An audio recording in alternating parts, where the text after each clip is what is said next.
જેતપુર સુધીના નવા બનેલા નેશનલ હાઈવેનું ઘણું ખરું કામ બાકી હોવા છતાં જૂનાગઢથી સોમનાથ સુધી નવા 2 ટોલ ઊભા કરી ટોલ ટેક્સ વસૂલવાનું ચાલુ કરી દેવાતા વિરોધ સર્જાયો છે અને રોડનું કામ પૂર્ણ ન થયા ત્યાં સુધી ટોલ ટેક્સ વસૂલ ન કરવો જોઈએ તેવી માંગ સાથે ટોલ બૂથ વિરોધ સામે લડત સમિતિ દ્વારા ટોલ બૂથ નજીક અનશન આંદોલનનો પ્રારંભ થયો છે। જેતપુરથી સોમનાથ સુધીમાં નવનિર્મિત નેશનલ હાઈવે પર જૂનાગઢથી સોમનાથ સુધીમાં 2 ટોલ બૂથ તારીખ 7 થી મધ્યરાત્રિથી કાર્યરત થયા છે, પરંતુ નેશનલ હાઈવેનું ઘણું ખરું કામ બાકી હોવાથી તેનો વિરોધ ઉઠ્યો છે। જો કે આ વેરાવળ નજીક ચાંડુ ગવાવ ગામ પર કાર્યરત થયેલ ટોલ બૂથનો વિરોધ અગાઉથી જ કરવામાં આવી રહ્યો છે। 1 માસ પૂર્વે લડત સમિતિ દ્વારા જિલ્લા કલેક્ટરને આવેદનપત્ર રોડનું કામ સંપૂર્ણપણે પૂર્ણ ન થાય ત્યાં સુધી ટોલ ટેક્સ ન વસૂલ કરવો તેવી માંગ કરવામાં આવી છે।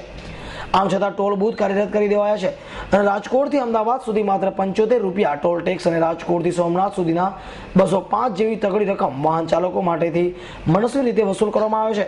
આ ઉપરાંત ટોલ બૂથની નજીકના ગામોના વાહન ચાલકોને પણ રોજ અનેકવાર વખત પસાર થવું પડતું હોવા છતાં રાહત મળતી નથી। આવા જુદા જુદા 3 મુદ્દા સાથે જ વ્યાજબી માંગ સંતોષવા લડત સમિતિ દ્વારા આંદોલન કરવાની ફરજ પડી છે। સોમનાથ જેતપુર જે નેશનલ હાઈવે 4 લેન બન્યો છે એમાં જે ત્રુટિઓ છે એને અમે ઉજાગર કરવા જઈ રહ્યા છે।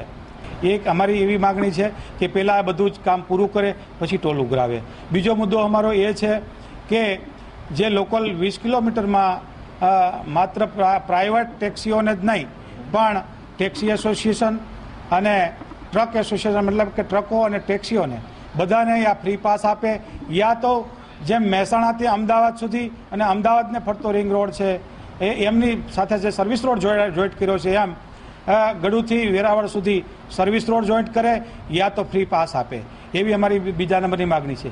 ત્રીજી માગણી અમારી એ છે એમની પાસે કે રાજકોટથી અમદાવાદ જતા 214 કિલોમીટરની અંદર 35 રૂપિયા વત્તા 20 રૂપિયા અને વત્તા 20 એમ કરીને 75 રૂપિયામાં અમદાવાદ પહોંચી શકાય।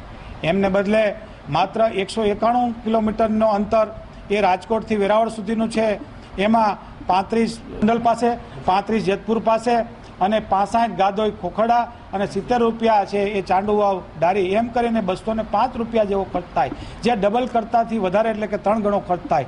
તો અમારી વિનંતી તંત્રને અને ખાસ કરીને જે આ જેતપુર ટોલવેજ કંપની લૂંટવા બેઠી એમની સાથે સમીક્ષા કરાવી અને વ્યાજબીપણો ભાવ કરાવે એવી અમારી 3 માગણી પાયાની છે। આ માગણી આખા તાલુકાની અને વેરાવળ શહેરની છે। એ માગણી માટે અમે આગામી લડત સમિતિ માટે 3 તબક્કામાં લડાઈ કરવા જઈ રહ્યા છીએ। લડત સમિતિની ગઈકાલે મળેલી બેઠકમાં નક્કી થયા મુજબ આજ સવારથી આગામી 3 દિવસ સુધી ટોલ બૂથ નજીક ગાંધી ચિંધ્યા માર્ગે અનશન આંદોલન શરૂ કરવામાં આવ્યું છે। આમ છતાં જો માંગ નહીં સ્વીકારાય તો ચક્કાજામ અને રસ્તા રોકો આંદોલન અને આખરે ગુજરાત હાઈકોર્ટમાં દ્વાર ખખડાવી ન્યાય મેળવવાની તૈયારી લડત સમિતિ દર્શાવી છે।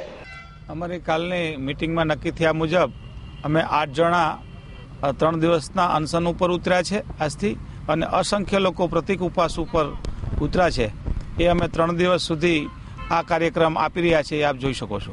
અને સરકાર તો અમારે ના છૂટકે ટ્રાફિક જામ, ચક્કાજામ અને રોડ રસ્તા રોકો આંદોલનની ફરજ પડશે, એ અમે 11 તારીખથી શરૂ કરવાના છીએ। ત્યારબાદ જો ન્યાય ન મળે તો ત્યારબાદ પણ ન્યાય નહીં મળે તો અમે નામદાર હાઈકોર્ટ સુધી પણ જઈ અને આનો ન્યાય લઈને જ જમશું। અત્રે નોંધનીય છે કે દેશનું પ્રથમ જ્યોતિર્લિંગ એવું સોમનાથ મંદિર અહીંયા આવેલું છે અને દેશ વિદેશથી લાખો યાત્રિકો સોમનાથ ખાતે આવે છે, ત્યારે યાત્રાધામ ખાતે આવનારા યાત્રિકો માટે ભગવાન સોમનાથના દર્શન મોંઘા છે, તેમજ વેરાવળ શહેર અને તાલુકાના નગરો માટે પણ આ ટોલ બૂથ મોંઘું સાબિત થઈ રહ્યું છે। Rakesh Paradva, S9 news, Gir Somnath.